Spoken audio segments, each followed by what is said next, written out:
नमस्कार दोस्तों, आपका स्वागत है इस चैनल पर। आज का वीडियो जो है वो बहुत ज़्यादा महत्वपूर्ण है, क्योंकि आज दुनिया की तीन बहुत बड़ी घटनाएं जो आपस में एक साथ चल रही हैं और इनका असर सिर्फ उन देशों पर नहीं पर पूरी दुनिया पर पड़ सकता है। तो जिसमें पहला जो मुद्दा है वो ईरान और अमेरिका के बीच में जो अभी परमाणु बातचीत की जो अटकलें बनी हुई हैं, और दूसरा जो है वो मिडिल ईस्ट में जिसमें रूस और ईरान और इजराइल के बीच जो तनाव जो और ज़्यादा बढ़ता जा रहा है, और तीसरा यूक्रेन में जिस तरह से रूस के द्वारा लगातार अटैक किया जा रहा है और उसके शहरों पर लगातार जो वहाँ के जो टारगेट करके उसे धमाका किए जा रहे हैं। तो सवाल यह है, क्या ये सब घटनाएं अलग अलग हैं या फिर दुनिया एक किसी बहुत बड़े टकराव की तरफ बढ़ रही है? तो चलिए सबसे पहले समझते हैं ईरान और अमेरिका के बीच का क्या मामला है। तो सबसे जो खासकर जैसे पता है कि इस समय ईरान और अमेरिका के बीच में एक बहुत ज़्यादा तनाव बढ़ गया है। तो इस जो ये तनाव है ये अमेरिका ईरान के जो परमाणु समझौता को लेकर है। तो बात करते हैं कि ये क्या है। तो सबसे पहले इस पे बात करते हैं कि कुछ साल पहले अमेरिका और ईरान के बीच में एक बहुत बड़ा परमाणु समझौता हुआ था। उस समझौते में ईरान ने ये वादा किया था कि वह अपने जो परमाणु कार्यक्रम है उसको बहुत ज़्यादा सीमित रखेगा या फिर बहुत ज़्यादा कम उस परमाणु परीक्षण करेगा। लेकिन जिस तरह से जो इजराइल के लगातार जो युद्ध बढ़ा है, इजराइल और ईरान के बीच में जो लगातार युद्ध लंबे समय से चल रहा है, तो इसके इसके कारण जो और इसके कारण जो ये जो परमाणु कार्यक्रम था इसने ईरान ने फिर से अपना चालू करना चाहा है। और इसके बदले में जो अमेरिका ने उसे आश्वासन दिया था कि उस पे ऊपर कुछ उन्होंने आर्थिक प्रतिबंध लगा रखे थे, वो प्रतिबंधों को वो खत्म कर देगा ताकि उसकी जो इकोनॉमी है उसको थोड़ा सा बूस्ट मिले। लेकिन अब जो है अमेरिका इस समझौते से बाहर हो गया है। इसके बाद दोनों ही देशों के बीच में जो ये बिलीव हुआ था, बिलीव एंड जो कहूँ इसे कह सकते हैं कि बिलीव एंड एग्रीमेंट, ये लगभग खत्म हो गया है। जो अमेरिका ने जो प्रतिबंध हटाए थे वो उसे फिर से अमेरिका ईरान पर लगा दिए हैं, और जिसके कारण जो ईरान है वो जो अपनी फिर से जो परमाणु कार्यक्रम को फिर से पुनः जारी करने का प्रयास कर रहा है। और उसने इस तरफ अपने परमाणु कार्यक्रम को आगे बढ़ाने का काम शुरू भी कर दिया है। लेकिन फिर भी दोनों ही देश अभी बातचीत कर रहे हैं, लेकिन ये बातचीत में ज़्यादा कोई ठोस सबूत नहीं है और इन दोनों के बीच में कोई खास ज़्यादा आपस में कोई थिंकिंग या बिलीव नहीं रहा है। तो ईरान अब बात करते हैं कि इसमें दिक्कत क्या है, ईरान क्या चाहता है। तो ईरान कहता है कि आप पहले हम पर जो इकोनॉमिक जो वो लगाए हैं, आपने प्रतिबंध लगाए हैं, वो प्रतिबंध हटाइए और तब हम अपना परमाणु कार्यक्रम पर रोक लगाएंगे। और अमेरिका कहता है कि मतलब पहले आप परमाणु कार्यक्रम को बंद करें तब हम आप पर प्रतिबंध हटाएंगे।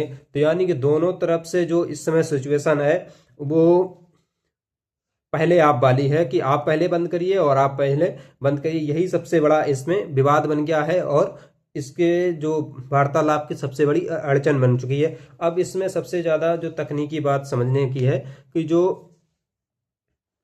जो परमाणु हथियार जिससे बनते हैं, परमाणु हथियार में तकरीबन जो यूरेनियम होता है उसमें जो प्योर यूरेनियम होता है उसको 90% तक प्योर यूरेनियम उसमें यूज किया जाता है। लेकिन रिपोर्ट की जैसे कि अभी ईरान से रिपोर्ट आई है कि उसने 60% तक इस यूरेनियम को अपना मॉडिफाई कर लिया है। इसका मतलब लेकिन ये नहीं है कि अभी अमेरिका जो ईरान है उसने अपना परमाणु हथियार बन गया है, अभी वो इस पर काम कर रहा है। लेकिन जो ईरान है, खासकर जो इजराइल से लंबे जो हमास का जो युद्ध चल रहा है, इसके बाद जो ईरान ने अपना जो परमाणु कार्यक्रम जिस पे वो काम कर रहा था, बहुत सालों से काम कर रहा था, उसको बहुत ज़्यादा बढ़ा दिया है। तो यही एक वजह है कि इजराइल और जो अमेरिका हैं वो इस समय बहुत ज़्यादा चिंतित हैं। और दूसरी तरफ जो रूस इस समय यूक्रेन के साथ एक लंबी जंग में उलझा हुआ है और उस पर जो है पश्चिमी कंट्रियों ने बहुत ज़्यादा आर्थिक प्रतिबंध लगा रखे हैं। तो ऐसे में जो रूस और मिडिल ईस्ट में जो ये ईरान है वो रूस के लिए बहुत ज़्यादा एक सपोर्टिव कंट्री है। तो यही कारण है कि जो रूस और यूक्रेन के रिश्ते जो हैं वो पिछले कुछ समय से, खासकर जब से रूस और यूक्रेन युद्ध हुआ है, उसके बाद रूस और ईरान के रिश्ते बहुत ज़्यादा मजबूत हुए हैं, जिससे लगातार जो रूस है वो ईरान को लगातार जो डिफेंस है या ड्रोन टेक्नोलॉजी है या उसके जो परमाणु कार्यक्रम में भी समर्थन कर रहा है। क्योंकि और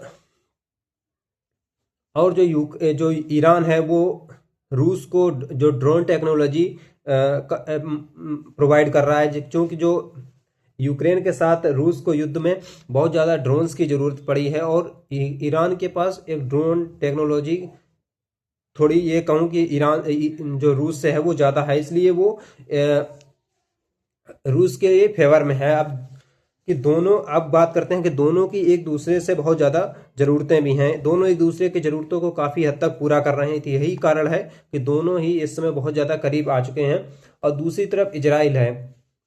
इजराइल ने ईरान को लेकर अमेरिका की तरफ से या ईरान को लेकर ये बात कही है कि वो ईरान को परमाणु हथियार नहीं बना देगा। तो कि अगर उसने चेतावनी दी है कि अगर ईरान ने परमाणु कार्यक्रम के करीब पहुंचना या उसने बनाने का प्रयास किया तो वो उस पर और ज़्यादा सैन्य कार्रवाई कर सकता है। लेकिन अब इसमें सबसे ज़्यादा सोचने वाली बात है कि अगर इजराइल ईरान पर दोबारा अटैक करता है तो ईरान उसका जवाब देगा। और अगर ईरान भी अगर अपने काउंटर अटैक करता है तो शायद हो सकता है कि क्या अमेरिका इजराइल का समर्थन करेगा।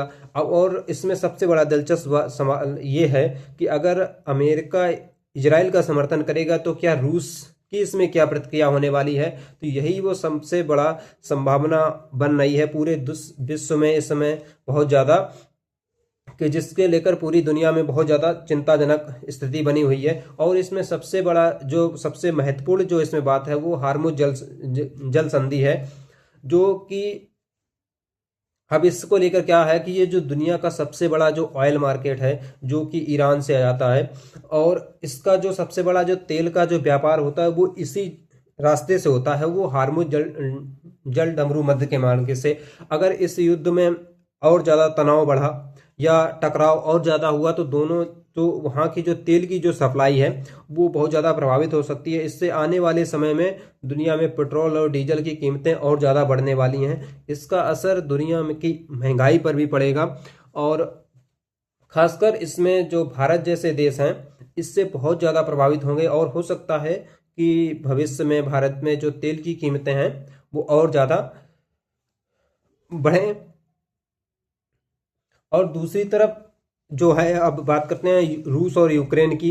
तो यूक्रेन जो है वो लगातार जो रूस पर जो अटैक कर रहा है और बदले में जो रूस है वो यूक्रेन पर लगातार काउंटर अटैक कर रहा है, जिससे जो अभी हाल ही में जो रूस ने यूक्रेन के जो है वो जो वहाँ के बिजली घरों पर और जो उनके एनर्जी सेक्टर पर बहुत ज़्यादा बड़ी एयर स्ट्राइक की है, जिसके कारण जो वहाँ पर जो एनर्जी सेक्टर में बहुत ज़्यादा प्रभावित हुआ है, जिसमें वहाँ की बिजली कटौती हो या बुनियादी सुविधाओं की कमी के कारण वहाँ पर बहुत ज़्यादा आम जो जनमानस है उसको बहुत ज़्यादा वहाँ प्रभाव हुआ है। दूसरी तरफ यूक्रेन को जो अमेरिका और यूरोपीय देश हैं वो सैन्य मदद दे रहे हैं, लेकिन यही एक प्रमुख कारण है कि रूस और जो पश्चिमी देश हैं उनके बीच में तनाव भी बढ़ता जा रहा है। तो अब अगर पूरी थ्योरी को एक साथ हम एनालाइज करें तो इसमें एक पैटर्न दिखाई देता है कि एक तरफ जो अमेरिका है और उसके सहयोगी देश हैं जो कि यूक्रेन की मदद कर रहे हैं, और दूसरा जो रूस है और ईरान जैसे देश हैं।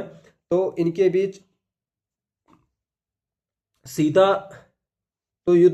सीधा टकराव तो नहीं है, लेकिन इनके अलग अलग क्षेत्र में अपने अलग अलग हित है, जिसके कारण मिडिल ईस्ट में जो टकराव हो, चाहे वो यूक्रेन में टकराव हो और चाहे परमाणु मुद्दे को लेकर एक राजनीतिक या कूटनीतिक संघर्ष हो, तो फिलहाल जो दुनिया है इस समय इसे ओपन वार तो नहीं कह सकते हैं, लेकिन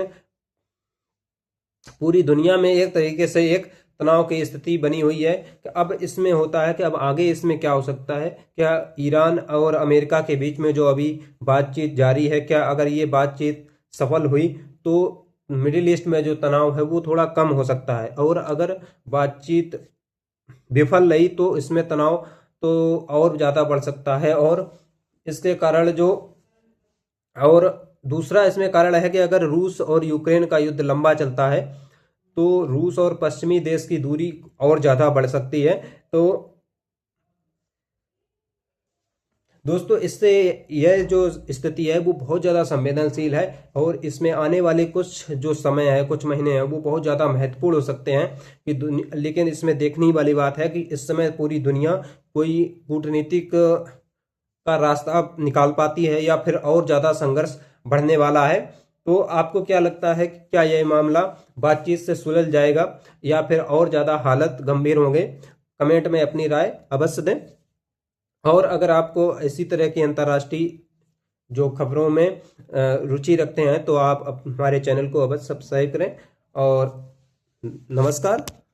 और इसके बाद हम अगली वीडियो पर मिलते हैं, तब तक के लिए जय हिंद।